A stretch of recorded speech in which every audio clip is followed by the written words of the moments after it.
샬롬 샬롬 샬롬 샬롬. 하나님 사랑합니다. 여러분 주 안에서 사랑합니다. 오늘 사무엘하 21장 말씀이죠. 1절에서 22절. 다윗처럼 고난을 극복합시다. 21장 21절에서 22절. 그리고 20장은 1절에서 26절까지 있는 말씀이었습니다. 20장은 1절에서 26절, 21장은 1절에서 22절. 오늘 본문은 연대기순으로 기록된 것이 아니라는 것을 말씀드리고 갑니다. 다윗의 치세기간 동안 있었던 특정한 사건을 부록처럼 삽입해서 언급하고 있습니다. 이 사건은 대략 압살롬의 반란 이전에 다윗이 요나단의 아들 무비보셋을 열심히 찾고 있을 때 발생한 사건입니다. 다윗이 국내외적으로 안정적인 통치를 하고 있을 때 예기치 않게 3년 동안 연이어 기근이 지속되는 고난을 겪게 됩니다. 다윗은 이 문제를 믿음의 관점에서 지혜롭게 극복해서 다시 태평성대를 누리게 되죠. 기근이라는 고난을 극복하는 과정에서 다윗이 보여준 믿음을 살펴보고 그 믿음을 본받아 가십시다. 첫 번째, 다윗처럼 우리는 기도해야 되겠습니다. 이스라엘 땅에 3년 연속 기근이 계속되자 다윗은 하나님 앞에 이 문제를 놓고 간절히 기도하기 시작합니다. 그러자 하나님은 기다렸다는 뜻이 다윗에게 응답하시죠. 21장 1절입니다. 다윗 시대에 해를 거둬봐야 3년 기근이 있으므로 다윗이 야훼 간구하매 야훼께서 이르시되 이는 사울과 피를 흘린 그의 집으로 말미암으니 그가 기브온 사람을 죽였음이라 하시더라. 기브온 사람을 죽였기 때문이라고. 사울이 기브온 사람은 이스라엘 족속이 아니요 그들은 아모리 사람 중에 남은 자라. 이스라엘 족속들이 전에 그들에게 맹세하였거든. 사울이 이스라엘과 유다 족속을 위하여 열심히 있으므로 그들을 죽이고자 하였더라. 이에 왕이 기브온 사람을 불러 그들에게 물으니라. 다윗이 그들에게 묻되 내가 너희를 위하여 어떻게 하랴? 내가 어떻게 속죄하여 너희가 야훼의 기업을 위하여 복을 빌리느냐 하니 기브온 사람이 그에게 대답하되 사울과 그의 집과 우리 사이의 문제는 은금에 있지 아니하오며 이스라엘 가운데 사람을 죽이는 문제도 우리에게 있지 아니하니이다. 아니라 왕이 이르되 너희가 말하는 대로 시행하리라. 그들이 왕께 아뢰되 우리를 학살하였고 또 우리를 멸하여 이스라엘 영토 내에 머물지 못하게 하려고 모해한 사람의 자손 7사람을 우리에게 내어주소서. 야훼께서 택하신 사울의 골 기브아에서 우리가 그들을 야훼 앞에서 모매어 달했나이다 하니 왕이 이르되 내가 내주리다 아니라. 그러나 다윗과 사울의 아들 요나단 사이에 서로 야훼를 두고 맹세한 것이 있으므로 왕이 사울의 손자 요나단의 아들 무비보셋은 아끼고 왕이 이에 아야의 딸 리스바에서 난 자 곧 사울의 두 아들 알모니와 무비보셋과 사울의 딸 메라브에서 난 자 곧 무올랏 사람 바르실레의 아들 아드리엘의 5 아들을 붙여가 그들을 기브온 사람의 손에 넘기니 기브온 사람이 그들을 산 위에서 야훼 앞에 목매어 달아 그들 7사람이 동시에 죽으니 죽은 때는 곡식 빼는 첫날 보리를 대기 시작하는 때더라. 이렇게 9절까지 내용에 나타나 있습니다. 하나님은 기근의 원인이 지난날 사울왕이 나라를 다스릴 때 그가 아무 죄 없는 기브온 사람을 죽여서 피를 흘리게 했기 때문이다. 이렇게 말씀을 하시죠. 다윗이 아주 간곡하게 기도했더니 하나님께서 응답하신 내용입니다.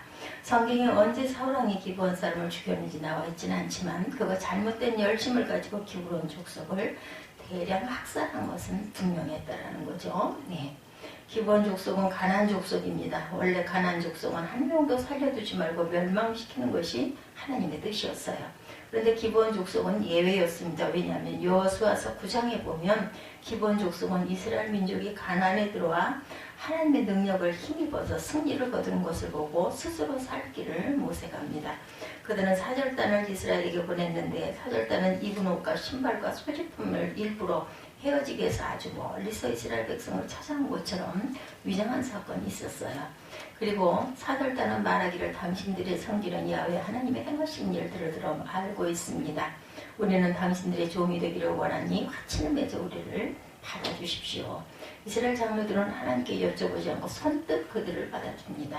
얼마 후에 그들이 가까운 곳에 가서 기브온 족속이라는 것을 알았지만 가까운 곳에 사는 기브온 족속이라는 것을 알았지만 하나님 앞에 맹세했기 때문에 그들을 진멸할 수가 없었어요. 그 후로 기브온 족속은 성막과 성전을 섬기는 레위 지파를 도와서 나무 패고 물 깃는 종의 역할을 감당하게 되죠. 그런데 사고랑이 하나님 앞에서 행한 이스라엘의 맹세를 무시하고 기브온 족속은 가나안 족속이니 멸해야 한다면서 기브온 족속을 대량 학살을 한 거예요. 억울한 피를 흘리게 하였고 이로 인해 하나님의 징계가 다윗의 치세에 나타난 거죠. 기브온 족속의 억울한 호소가 하나님께 상달되었기 때문입니다. 다윗은 기근의 원인이 단순히 자연재앙이 아니라는 생각을 하게 됩니다. 그리고 인간의 힘으로 3년 연속의 기근을 극복할 힘이 없었어요. 하나님께 기도하는 것 외에는 방법이 없어서 인생의 고난을 직면했을 때에 항상 하나님께 다윗은 기도했었죠. 성경은 그가 간절히 기도했다 이렇게 말합니다. 에레미야 33장 3절에도 너는 내게 부르짖으라 내가 응답하겠고 내가 알지 못하는 크고 은밀한 일을 내게 보여주겠다라고 약속하셨어요. 다윗이 기도하자 하나님이 응답하신 거죠. 다윗에게 기근의 원인을 정확하게 알려주십니다. 만약 다윗이 기도하지 않았다면 그는 기근을 해결하지 못하고 백성들과 함께 계속 고통을 당했을 것이에요. 그러나 기도함으로 원인을 알았기 때문에 해결할 수가 있었습니다. 우리도 인생의 문제를 직면했을 때 내 힘으로 해결하려고 하지 말고 노력하기 전에 먼저 하나님께 아뢰는 기도하는 저와 여러분이 되시기 바랍니다. 그럼 하나님의 문제의 원인을 정확하게 발견할 수 있도록 도와주실 줄 믿습니다. 우연히 일어나는 일은 없어요. 반드시 이유가 있죠. 두 번째, 다윗처럼 신의를 지켜야 합니다. 다윗처럼 기도하자. 두 번째, 다윗처럼 신의를 지키자. 다윗은 기근의 원인이 사울의 죄악 때문이고 그로 인해서 기브온 족속들이 당한 피해와 상처 때문이라는 것을 알았어요. 그래서 다윗은 직접 기브온 족속을 찾아가서 어떻게 보상하면 되겠느냐라고 묻죠. 13절에 보면 다윗이 그들에게 묻되 내가 너희를 위하여 어떻게 하랴 내가 어떻게 속죄하여 너희가 야훼의 기업을 위하여 복을 빌겠느냐 하니 기브온 족속은 금과 은과 같은 금전적 보상을 원하지 않는다. 그들은 대신에 기브온 족속의 흘린 피 보상으로 사울의 자손 가운데 7명을 뽑아서 달라. 그러면 사울의 고향인 기브온 마을에서 그들을 목매어 달아 피 복수를 그대로 하겠다라고 말합니다. 그들이 요구한 것은 인간적인 복수가 아니었어요. 민수기 35장 31절 말씀에 보면 의도적인 살인의 경우 반드시 죽음으로 형벌을 내리게끔 하는 말씀대로 요구한 것입니다. 다윗은 기브온 족속의 요구가 합당하다는 것을 알고 다윗은 고민합니다. 사울의 집안은 다윗에게는 처갓집이기도 했기 때문이죠. 그렇다고 해서 하나님의 말씀을 거역할 수도 없는 노릇이었습니다. 다윗은 곤란한 입장이 되었지만 말씀에 순종해서 사울의 가문에서 7명을 골라냅니다. 그런데 공교롭게도 그 시기에 다윗이 요나단 왕자로부터 받은 은혜를 갖기 위해서 요나단의 자손을 찾고 있었는데 모비보셋을 찾아냈어요. 요나단의 아들. 모비보셋은 사실 기브온 족속의 입장에서 보면 사울의 손자이기 때문에 복수 그 대상이 첫 번째입니다. 그렇지만 다윗은 요나단 왕자가 맺은 언약이 있어서 다윗에게 자신의 후손을 지켜달라고 부탁한 적이 있었죠. 사무엘상 20장 15절에 보면 나타나 있습니다. 다윗은 그 약속을 지키기 위해서 모비보셋을 제외시키고 다른 사람을 선정합니다. 사울의 첩이 낳은 2아들과 사울의 딸 메랍이 낳은 5아이를 선정을 하죠. 사실 메랍은 사울이 다윗에게 한 약속대로 아내로 주었어야 할 딸인데 주지 않았던 여자입니다. 그런데 사울이 약속을 저버리고 다른 남자에게 시집을 보내는데 결국 하나님의 공의는 메랍이 낳은 아들 5명을 모두 심판하신 거죠.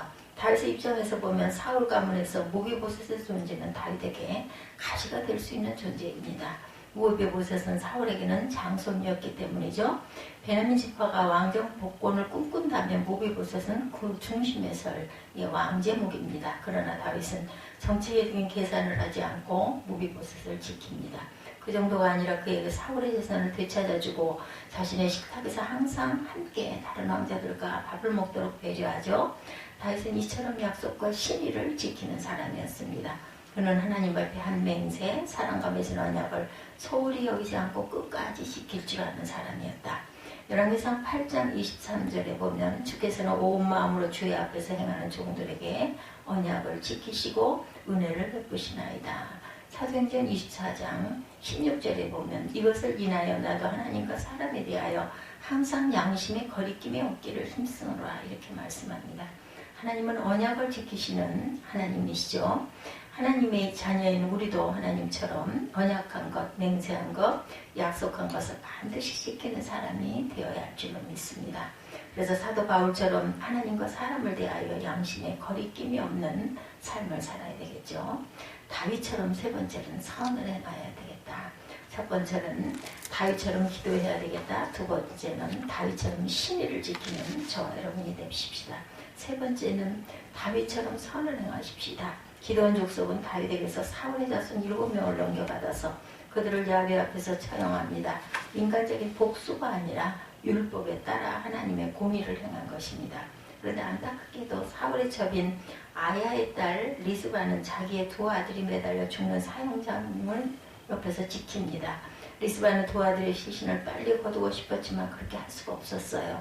왜냐하면 아직 이스라엘 땅에 비가 내리지 않았기 때문입니다. 하나님의 기본 족속의 억울함을 풀어주시고 하나님 스스로 진노를 푸신다면 비가 내릴 텐데 아직 비가 내리지 않습니다.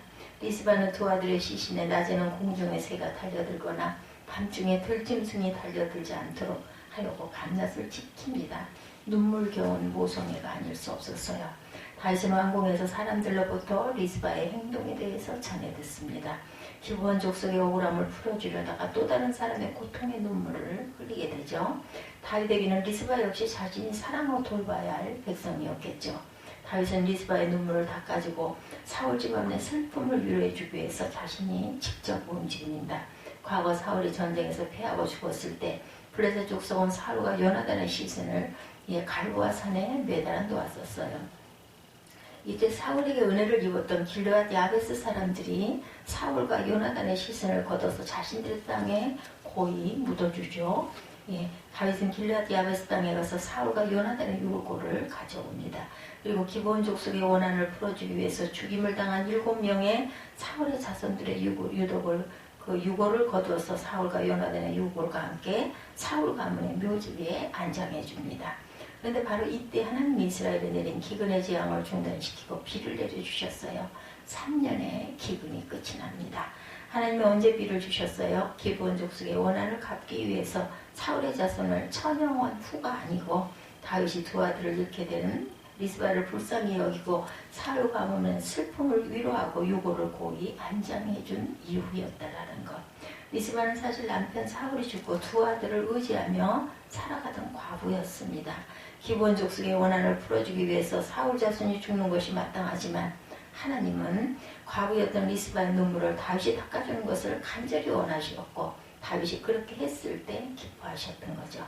그리고 마침내 다윗과 이스라엘의 기도를 들어주셔서 기근을 그치게 해주십니다. 신명기 24장 19절에 보면 내가 밭에서 곡식을 떨 때 나그네와 고아와 과부를 위하여 남겨두라. 그리하면 내 하나님 야훼께서 내 손으로 하는 모든 일에 복을 내리시리라 이렇게 말씀하십니다. 하나님은 구약의 율법 시대부터 이웃 사랑을 강조하셨어요. 고아와 과부를 불쌍히 여기고 구체적으로 도우라고 말씀하죠. 또한 나그네를 대접하기를 힘쓰라고 하십니다. 요한복음 13장 34절이죠. 새 계명을 너희에게 주노니 서로 사랑하라.